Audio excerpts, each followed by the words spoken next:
সকল মানুষকে যুব কংগ্রেসের তরফ থেকে ঈদ মুবারক। আমরা আজকে মূলত যে বিষয়গুলো নিয়ে কথা বলব, সবগুলো বিষয় মোটামুটি যুবক এবং ছাত্রের স্বার্থে। আমরা দেখেছি যে ভারতীয় জনতা পার্টি এই রাজ্যের যুবকদের এবং ছাত্রদের জীবনকে নিয়ে ছিনিমিনি খেলছে।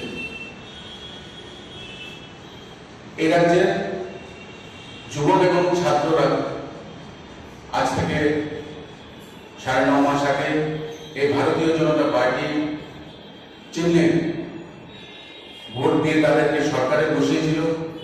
কারণটা ছিল যে তারা বলেছিল যে তারা যুবকদের স্বার্থে নানান রকম প্রকল্প বাস্তবায়ন করবে এবং তারা একটা নারা উঠিয়েছিল, যে নারায় ওরা বলেছিল যে বেকারিকে ওরা এই রাজ্য থেকে সরানোর চেষ্টা করবে এবং প্রত্যেক মাসে প্রত্যেক বছর 50,000 করে চাকরি দেবে।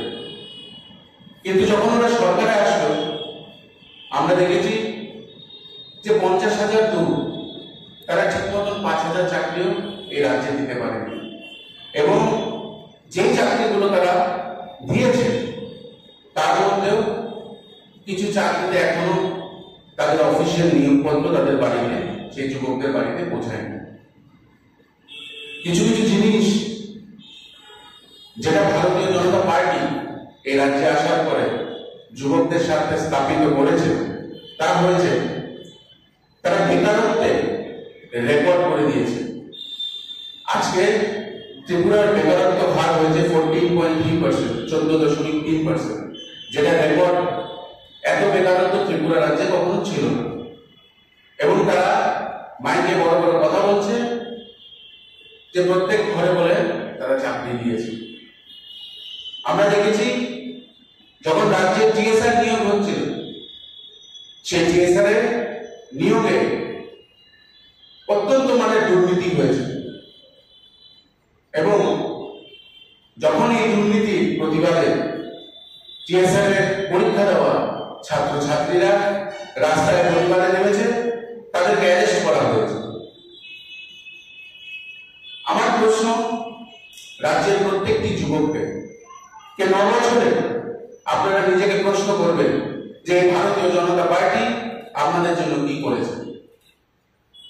আমরা জানি যে প্রত্যেক ইলেকশনের আগে তারা ইস্তেহার দেয় পত্রিকাতে এবং সেই ইস্তেহার বাস্তবায়ন করার জন্য একটা ভুয়ো নাটক করেন এবং যখন পরীক্ষা হয়ে যায়, পরীক্ষা হওয়ার পরে আসল জিনিস যে নিয়োগপত্র, সেই নিয়োগপত্র আর যুবকদের হাতে তুলে দেওয়া হয় না। আমরা দেখেছি যে নিয়োগে PRTC, permanent residence certificate compulsory করা হয়েছিল, কিন্তু সংবাদ মাধ্যমে ধরা পড়েছে বহিরাজ্যের কিছু ছেলেমেয়েরা রাজ্যে এসে কিছু বিজেপির নেতা নেতৃত্বের সাহায্যে 1 লাখ টাকার বিনিময় ভুয়ো পিআরটিসি অফিস থেকে বের করেছে। তার কোনো তদন্ত হচ্ছে না। রাজ্যে চাকরি নেই, কিন্তু বহিরাজ্যের ছেলেরা এসে রাজ্য থেকে চাকরি নিয়ে চলে যাচ্ছে। আমরা কিছুদিন আগে পত্রিকাতেও পড়েছি যে কলকাতার সাইডের গ্রামগুলো থেকে, জলপাইগুড়ি, আরো অনেক জায়গা থেকে চাকরি নিয়ে চলে যাচ্ছে।